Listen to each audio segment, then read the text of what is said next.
Bonjour, everyone. Welcome to the Player Ratings. Kendall, thanks for joining. How we doing? Yeah, good. Thank you. As good as you. Every time you look really good. Like you're dead honest with that. Like, just absolutely, honestly, sick to the death of this. Like, I thought I'd just give you a good 20-30 minutes just to try and I wanted to come on with a smile for a change and all because you know how I like to rant and the reactions. Like I thought, I'll get you on for the range, mate. Cheer us up a little bit, but we'll be real as we always are. We've got to be after that absolute shit show. So you can start me off with Karl Darlow. To be fair, he did some decent saves. To be fair, I mean, what could he do? Like, what? I'm bloody poor lad. I bet he's absolutely sick to the death of seeing bloody footballs flying in his face. I was going to say balls flying in his face, and that sounded weird, so I said football. Yeah. I mean, what can you really do? It wasn't really his fault, was it? So, pulled off some good saves again. He can have a 7 just because. I mean, not that he did much, like, but yeah, saved us probably from it being 5. Nah, agreed. I'll go Krafth at right back, who I thought he was okay, and I thought he did well defensively. Really poor going forward, especially first half. 2 crosses that were just shit, just really bad. Just everyone was out of the night. I mean, you look at Jonjo Shelvey, he's meant to be our man from a set piece, and we'll get into him later. But Krafth couldn't deliver the night. But I thought he mopped up well, especially first half. He seemed to be having to cover into centre back quite a bit and header it away on the penalty spot a couple of times that Arsenal were threatening. He had Tierney pretty solid cover, I thought, in the first half. But like I say, as the game went on, and once the first goal went in, we just fell to pieces, and he was obviously a part of that. But I don't want to be too harsh on him. Brought in from the cold, like Brucey likes to do. I'll give him a 5. Captain Lascelles? Oh, what did he do apart from bloody fall over in the box half the time? If you give Krafth the 5, Jamaal Lascelles is worse than that. 3. I literally don't even have much to say about him because what did he do? He's meant to be the captain, and he has not any leadership qualities about him now. The organisation of a team and his commanding nature that we all loved him for like 2 seasons ago. Where is it? Like, literally, where is it? Like, can you change captains halfway through a season? Because I just don't know what's happened to him. I really don't. I know he's just come back from obviously a lengthy time out, and he looks like he's lost weight to me. Obviously through COVID and that. So I don't know, 3 maximum. Definitely, maximum, because we should change captain during the fucking game, I think, because he's absolutely wank. He's the worst centre back we've got. I'm being real. He's honestly the worst centre back we've got. Obviously, we'll miss Fernandes tonight. He was out. Shaw was out. But when they're fit, stick to the 4 at the back, but get rid of Lascelles. Like, and he only gets picked because he's got a personality, because he obviously brings some at the dressing room. But on the pitch, he's so bad, man. He just every week just sits off, lets people run at him. Pisses me off. I'll go Ciaran Clark, who I didn't think he had his greatest game either, to be fair. Obviously, we're going 0-0 at half time. He's doing a job. We're keeping it remotely tight. You got to remember, obviously, Aubameyang missed an open goal as well. And again, it's just the thing that hits me hard tonight is the capitulation. When we go 1-0 down, and it's only 1-0 down, even at 2-0 down, you have a chance to get back in the game if you score a goal. We just look like we just give up completely through in the towel as soon as we go 1-0 down. And Clark was a part of that. It was a mess for the final goal, I think it was, where it looked like Cedric had run out of play all over the shop. Easy tap in. We made it far too easy for us on the night. I'll give him a 3 as well then. Jamal Lewis brought back into the side. Why? Literally, right? You're going from a 5 at the back, right? Yes, fair enough, 2 wing backs, don't mind that. Okay, play Jamal Lewis as a wing back. As I've said about 30 times on this channel before, his defensive awareness for like a flat full back, if you're going to play a flat back 4, is awful. He hasn't played for however long. Why are you putting him in there in a flat back 4 like that? It's getting stupid now. Like, honestly, I feel like Bruce hasn't got a clue. Has he? Can someone just tell me if I'm being awful? Because, like, I'm honestly baffled about it. I cannot fathom why you would go and do that when we've seen his struggles at left back a lot, like very, very defensive struggles. Like, honestly, what can I even say about it? 2. I mean, that left side, if you've got Jamal Lewis there and Joelinton, what you're expecting from that, really, honestly, to be quite fair. 2. I don't think he did, I don't think he did like a horrendous job or anything. Like, he didn't make serious mistakes, but it's just like, why? Like, why? That's all I well, now we thought we'd sign like a decent young player, and then he's not doing now going forward. He gets caught out positionally every time. And I said in the watch along, I felt like crying during that game, because I looked at that left hand side and I looked at the cluelessness of Lewis and Joelinton, and just thinking about the last year when we had Williams and St. Maximin, you just think, freaking hell, we're falling massively over. Almirón, who I thought was one of the only ones that can probably walk off the pitch with his head held high the night. Still, his end product needs worked on, but his enthusiasm and his endeavour, especially in the first hour, was up there, big time, proving a point because Brucey loves to drop him, doesn't he? Yet still plays Joelinton every week. But Almirón, I thought, was causing problems. Good turning in the middle of the park, getting at their box. Good deliveries now and again. But just being a nuisance, getting fouled by Partey, making players chase after him, disrupting. Like that holding tackle in the first half was bad. I'm telling you, if that was like Shelvey on one of their players, that's a yellow or a red. All day long. And if you've seen that, that Anthony Robinson got sent off for Fulham the other day, it was a very similar challenge, and that was a red. So I'm thinking, wait, he didn't even get a yellow? It's just us, isn't it? It's just us. I'm losing the plot. I give Almirón a 6. No, a 6. I think that's fair. Shelvey? Couldn't even beat the first man on his corners. You know what I mean? 3 times that happened. Couldn't even. Surely after the second time you're not beating him and you think, no, someone else better take these corners. You know what I mean? Unless you think the third time, lucky God, we rely on him to pass the ball if we've got no creativity, and it's barely even doing that at all. I'm tired. I just want him. He has one good game in 12. Do you know what I mean? One good decent passing game, and I know he's Marmite to a lot of us, and some Newcastle fans love him and some really don't like him, but just the inconsistency for me. 4. For me, it's just I was pleased to see him brought back in the starting lineup, and I can see the same about Matty next, but both of them were just really poor in the middle of the park for me.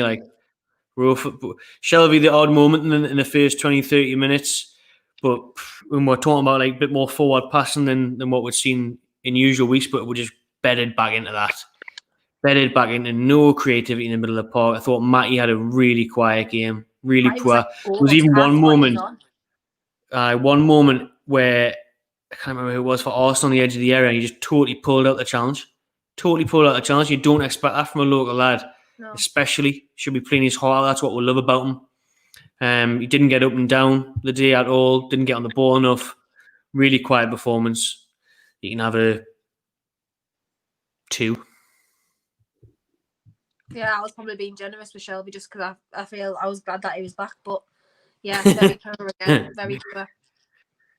Joelinton again. Somehow. What does he do? Please, if anyone is watching this, right, please, somebody tell me what he does. Apart from bad things, someone tell me a good thing, because I cannot, for the life of me, figure out how that man gets a game every week. I know we're a bit lackluster on the left hand side at the moment because obviously Fraser was suspended and St. Maximin's still not there. But it's why is he there? I would literally rather just have Anderson there. I don't see what worse job Anderson could possibly do realistically if he's playing there.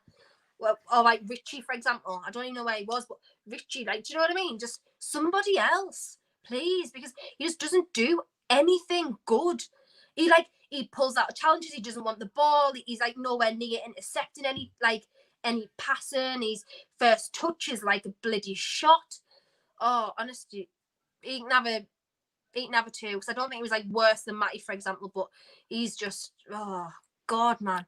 How long are we going to say this? How long are we going to complain about it? I don't want the lad to fail.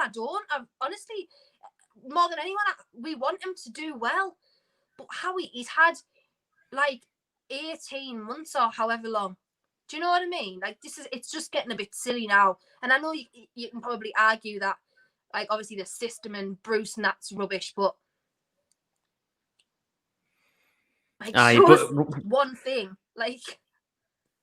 And like what we were seeing is, you look at the first half, when you've got Carroll and Wilson, a couple of bodies in the box, surely Jacob Murphy would be better to have there. Yes. Someone that can deliver across.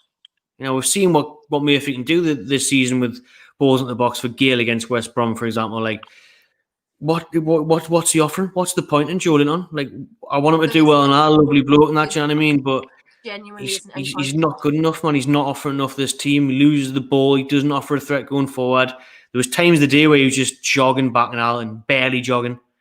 So it's just a fucking waste of time now with Joelinton. We need to scrap that, move on. Yeah, just cut the losses. See a lot more. Getting a joke. And I would see a lot more from anyone else. Would see a lot more from Anderson or any other fucking youngin you want to chuck in there. 100%. January now, just send him back to the Bundesliga. Fuck it. Yeah.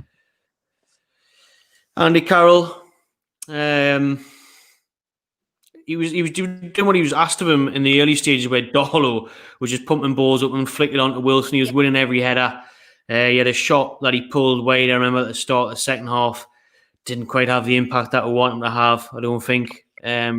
Especially like the other week in the Cup, I thought he might have had a bit of thing to prove, considering he missed a couple of glorious chances against Arsenal in the FA Cup last week. Now it felt a no on the day, though. Nothing felt anyone. We had one shot on target, apparently. I can't remember that one shot on target. I remember that one shot, and that was Almiron's that went over the crossbar. Same. And, you know, it's Carroll. You see him picking up the ball now, like the right-hand side of the park and that. Do you know what I mean? Like, he's like right mid. Andy Carroll should be in the box. I just think he needs to be like a DM at this point, because he's half the time playing centre-back. You know what I mean? Like, get him in the quarterback role. Get him in there. American football. Get him at the Miami Dolphins, man. Time's up for Carroll at the Magpies. It's again, it's just trying something different in it. Brucey just rolling the dice and just thinking, we'll put 2 top today, see what happens. He was up top with Callum Wilson. Well, where was he today? I didn't even see him touch the ball barely. And for me to slate Callum Wilson is something, mind, because everyone knows Callum Wilson is like my guy. Like, I love Callum Wilson. For me today, I mean, look, you kind of blame him. We can't even get the ball in the box. We can't get the ball anywhere near in their half most of the time. We sit back in our half. So I can't blame him necessarily for not being able to get chances away, because obviously we don't even give chances. Like, so I can't blame him for that. But for me, he doesn't even like track back even a little bit, knowing that we're sitting so deep. Like, there's not even much tracking back from or anything. So I mean, not that he's expected to do that, but he didn't even do anything. I can't even barely rate him because he didn't even do anything. So he can have a 2 and all. Not that he was awful, but he just didn't get a touch on the ball, to be honest, today. Again, I feel so sorry for him. Like, just knee service again. Nah, nothing to play for. I don't. Rather stay at Bournemouth. You know what I mean? Like, at least you probably get some service there. He'd be about 40 goals deep in the Championship now. But he must be regretting not going to Villa. I tell you that, because he turned down Villa for us, didn't he? My God, he must. I'm surprised he turned down Villa as well, because obviously he's like a Midlands lad, and it's a very strange decision. God, I bet he's bloody thinking, let me go back in time. And I imagine Grealish, man, him and Grealish should be having a fucking field day. Unreal. I don't think I'll give Carroll a rating, actually, but Carroll can have a 2 as well. I think I forgot to drop that in, but Carroll can have a 2 out of 10.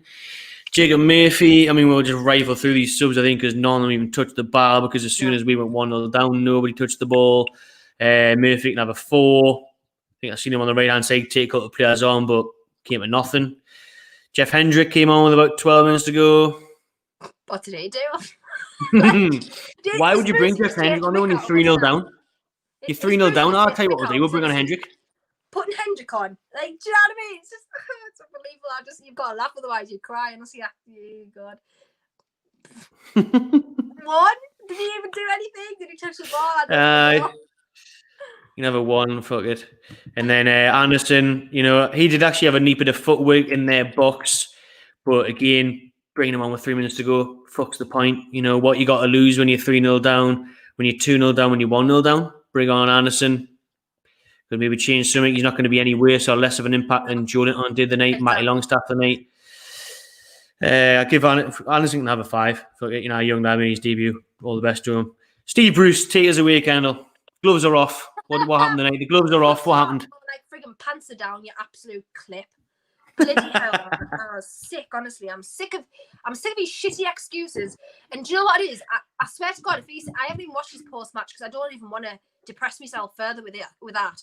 But if he sits there and blames the fans because he's like, oh, people want to see a change and I decided to play my way and it's not worked, so I'll have to go back to the same what we've been doing. Do you know what? Go away. Literally get out of my life and get out of this club right now, because the only way this is heading is literally into the championship, and I can't deal with that. The takeover's off. We'll lose St. Maximin, Almirón, Wilson, Dubravka. Do I need to go on? Who else will we lose? Half the team. And we will not come back up because that's our takeover gone. We've got another however long of bloody Mike Ashley. Steve Bruce will probably still be in a job because we'll be back in the championship, and that's what all he knows. Oh, honestly, I cannot. Literally, if I see that man in another Newcastle game again, I'll lose it. Really, it's gone too far. We need to do it now, change him now, because we've got a transfer window to utilise. Even if we've only got 2 loan signings, I don't care.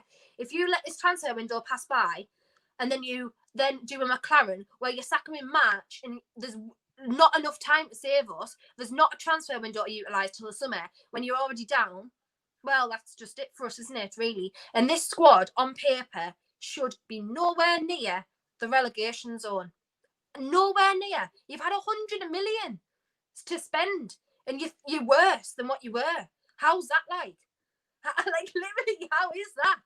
Honestly, awful. It's not a personnel problem. It's a coaching problem. I need him far away. I don't like to insult the man as a man because I don't know him like that. But I know him as a manager, and he's absolutely shit. He is the worst manager in the Premier League by a country mile. He's so bad. Honestly, I'm sorry that I've just ranted for 5 minutes about him. But honestly, I could say a million things about him. I could sit and talk about him for an hour, just how much I just hate him, and not hate him, but hate his managerial. I don't even know what you want to call it, his managerial experience, and crap, rubbish, awful. Yeah, couldn't have said it better. I like it. We'll arrange our podcast of just whinging about Bruce. I think until he goes, and we'll send him it. We'll play him it outside the training ground on fucking speakers. Just till he leaves. Is that a 0 out of 10? 0. If I can give him less than that, he doesn't even deserve a rating. He can have less. He can just have nothing. Nothing for Bruce. Right. Thanks very much, Kendall. Cheers for your time tonight, and cheers for joining. We appreciate it. Make sure you check out Kendall's channel. The link will be in the description. Subscribe, and we'll see you later.